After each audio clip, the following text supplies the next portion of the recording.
So I made 100 songs for Heartbound. Heartbound is a video game about a boy and his dog. It's being made by Pirate Software. I've been the composer for Heartbound for many years now, so it seems right to talk a bit about my experience with it. I'll be talking about how I ended up making the entire soundtrack. I want to walk you through the song that got me the job. And finally, I have the developer come on to share his perspective on how the soundtrack came about.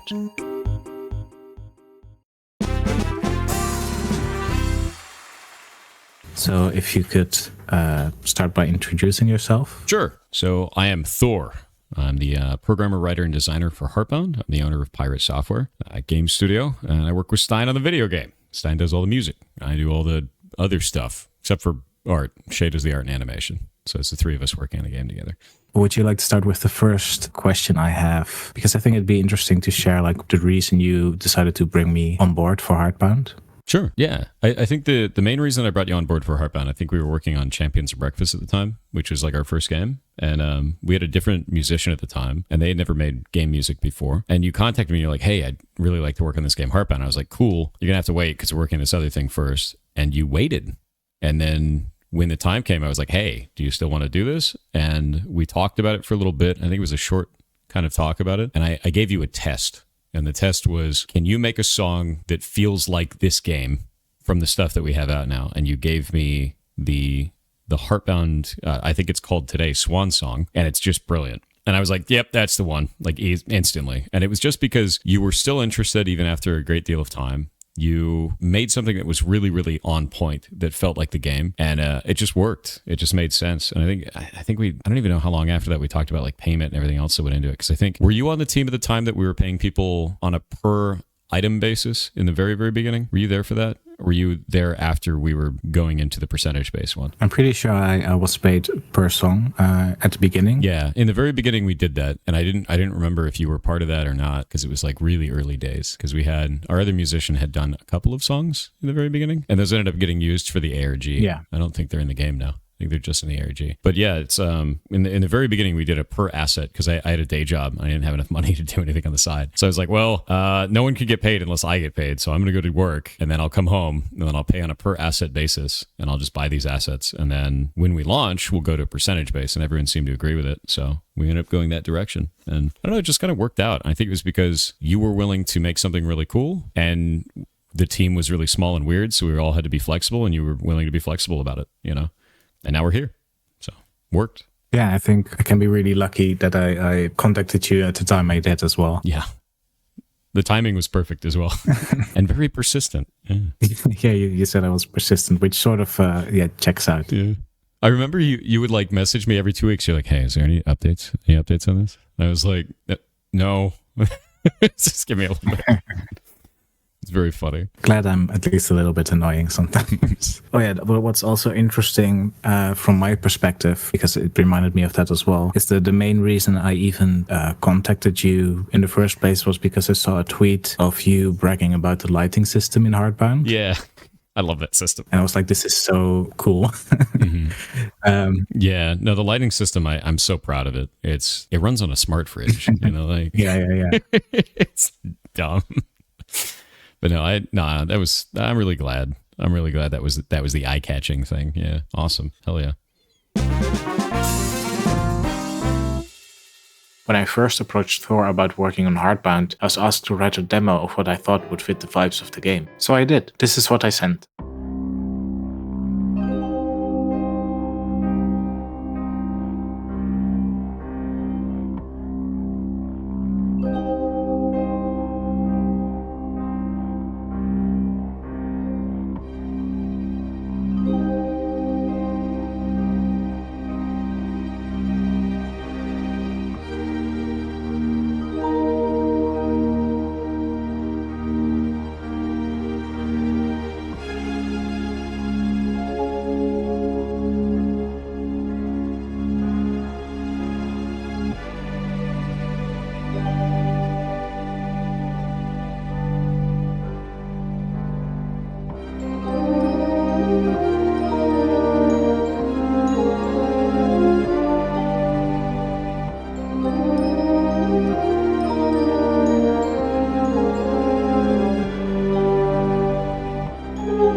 It was received well enough that I got asked to write the soundtrack to the entire game. My first assignment was to write the title screen music, or overture if you want to be snobby like me. I remember going for a sort of Saturday morning cartoon sound. You know, like, real monsters sort of vibe. Why? Well, that's the vibe Heartbound was giving me at the time. This is what I proposed to be the title screen music for Heartbound.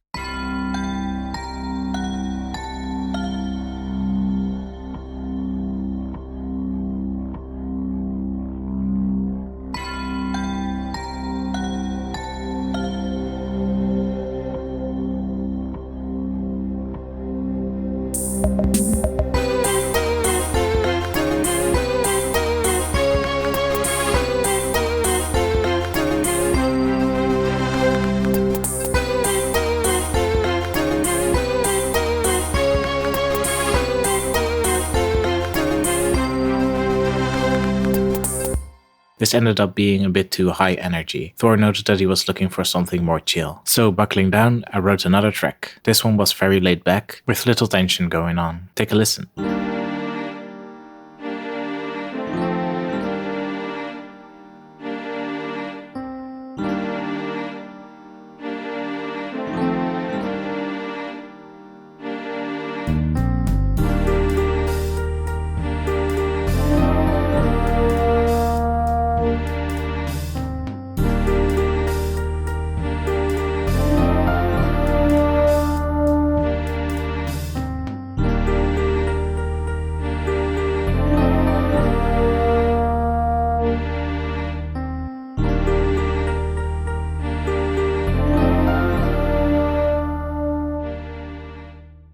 After hearing this track, Thor asked me, could you do something more similar to your demo? To which I replied, why don't we just use the demo? And we did.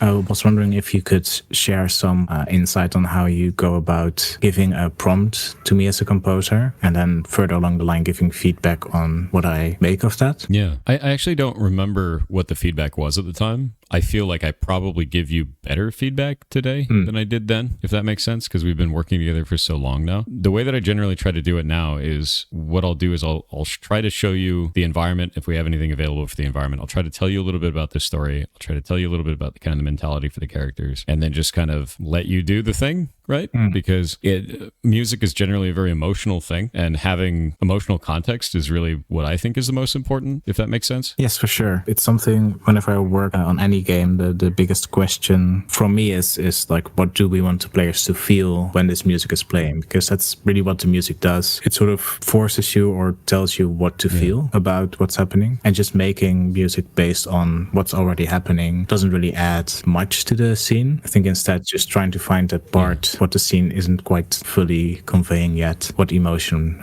is what music is best for. So I think working together like that is really effective as a composer, because I need all the information, but I think the hard part that I've always had is like when something doesn't hit, I've always been worried like how do I tell you it doesn't hit, because the song is beautiful but it just doesn't match, and it's so rare. I think that's happened maybe like 3 times out of like the whole game, like, you know, and that's always the most difficult one, because I'm like, I don't know what to do with this. Maybe we could use this somewhere else because it's brilliant, like it's really good, and I could see where it could be used elsewhere, but like it just doesn't fit here, you know. Did you know I also make the sound effects for Heartbound? Here are some I made for creaky floorboards. They would occasionally play when walking around on wooden floors. I actually made 11 of them. You see, a repeated sound that is identical will sound unnatural. Though 3 or 5 would have been plenty. I don't know why I had to make 11. I also made a song off this sound. Here, take a listen.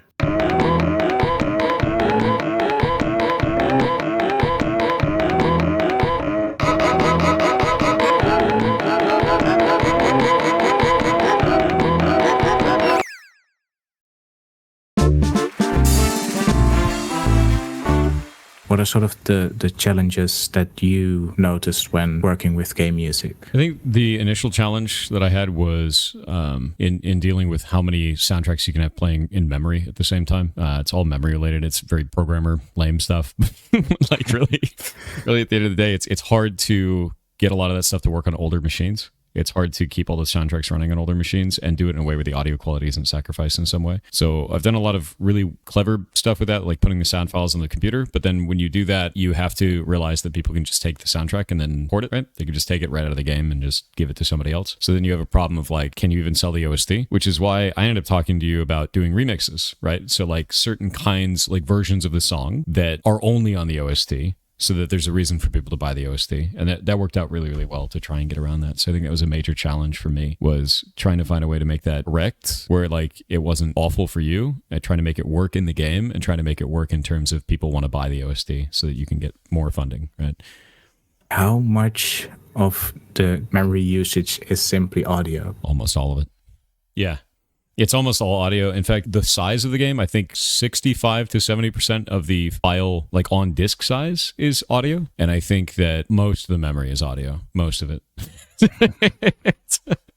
Because the game's so tiny, like it's 360p, you know, and then the music is just everywhere, you know, the sound effects and music and everything everywhere. It's the same when I'm managing textures, where I can't have all the textures loaded into memory at any given time. I have to load into memory only the textures that are in the current room or the characters you're talking to, and then like flush them out of memory. It's the same with audio. So I'm only pulling into memory the things that we need. I've put everything into audio groups. Those audio groups load and preload and everything based on the room that you're in. And I can't load too many of them, because if I do too many of them, it could kind of impact lower end machines. We're talking like machines with integrated graphics from 10 years ago. So like really bad machines, but I try to support those as much as possible with the performance side. So, but it's never really been like a huge deal. It's just been like one of those things is like, I just have to set this up right, you know, make sure it's not a problem. And this actually leads into another question, or maybe more sort of an interesting topic, because sometimes I go into one of your live streams and I notice that you're changing the pitch of a song, essentially the playback speed, without my permission.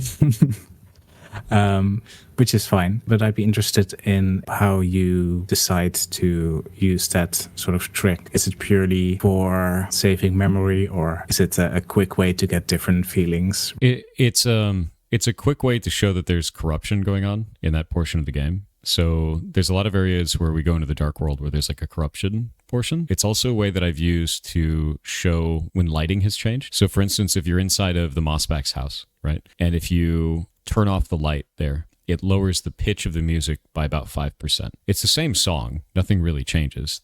The songs keep in step with each other, but it changes the feeling just slightly in a way that doesn't impact the music overall, but does impact the feeling of it while keeping the song the same, if that makes sense. I could do the same thing with volume, but I think pitch changing it feels a little bit more interesting. It's sort of similar to a key change in a song, just going up or down. Similar. Yeah, we could do the same thing, like in the tower. You remember when you go inside the cubicle and like the song completely changes to a totally different soundtrack? We could do the same thing that way. And I found that pitch shifting it in some areas is just slightly interesting. And like, that's it. You know, it's not like a mandatory or a demanded thing. It's more like, this would be kind of interesting here. You try it and it's like, wow, that actually sounds quite cool. That's kind of an interesting thing to do that with. And then with the other ones, it's just been, it depends on if it feels right. If it doesn't feel right, then I'm like, hey, Stein, we need a song here. Because it just feels wrong, you know? Yeah, some of them, like I went really far with like the scene I'm working on in Animus right now, which is the ending scene. There's a couple of songs in there that I just slowed them down very heavily. And you were like, where did you get this song? Like, what is this song from? And I was like, it's the same song. It's just played at like 40% speed. And you're like, what? It's like, yeah. Because you can get these really weird discordant sounds out of it. And the reason why I'm trying to do it that way is because I know there are going to be players that rip the game apart and they will take that song and they'll be like, what is this? And they'll find out it's just slowed down. They'll speed it up and they'll find out it's the same song. And it'll be kind of like an Easter egg for people when they do discover it, if that makes sense. Yeah. Little things like that. Little things to hide and find. It's fun. Makes it fun. Have you ever reversed the song? I have not reversed the song. Although it might sound really weird. It'd be kind of cool.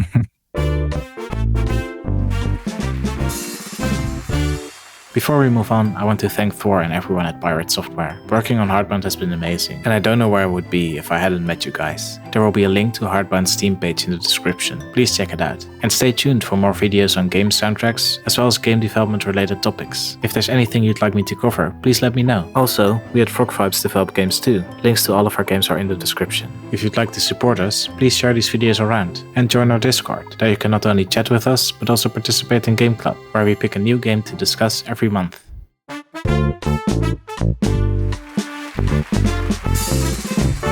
I only have one question left, Sure. which would be, are there any personal favorites in the soundtrack for you? Tracks that you thought hit really well? Definitely Miserable Manic Shadows.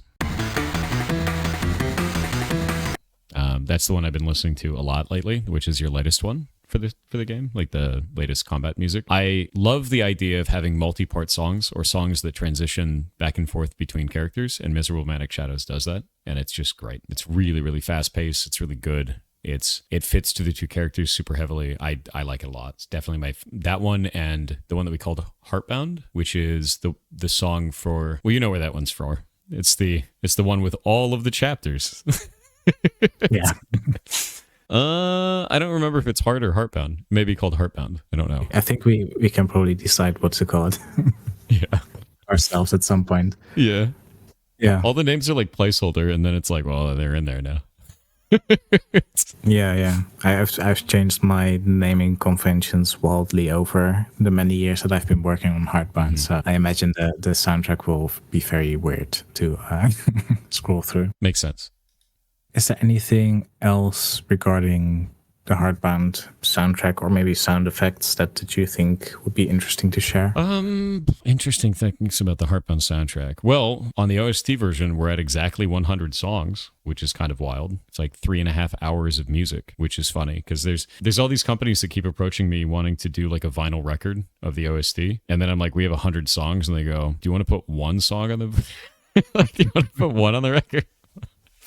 It's just really funny, but like, I don't know.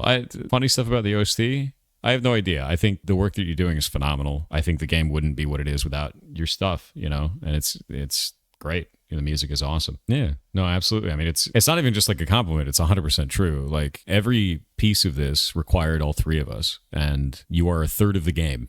Easy, you know, like that's just how that works. Doesn't work without the programming, doesn't work without the art, doesn't work without the music, and the music is phenomenal. So you've done an awesome job.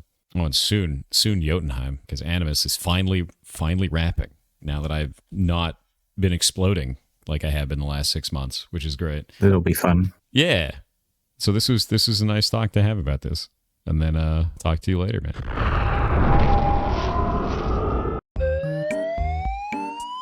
What is interesting about how the overture got made is that out of the 3 songs we ended up going with the first one, the one that I made as an example of what I thought Heartbound would sound like, which is in a way what an overture is. It lets you know the vibe of what you'll be experiencing. I think the other 2 songs were made more based off of specifications rather than feeling. What ended up in the game was a song that was written in an impressionistic way. That is to say, it was written primarily to express an emotion. I think as the years went on, I've been favoring that approach more and more. Again, thank you to Thor for taking the time to share his thoughts with us. That's it for today.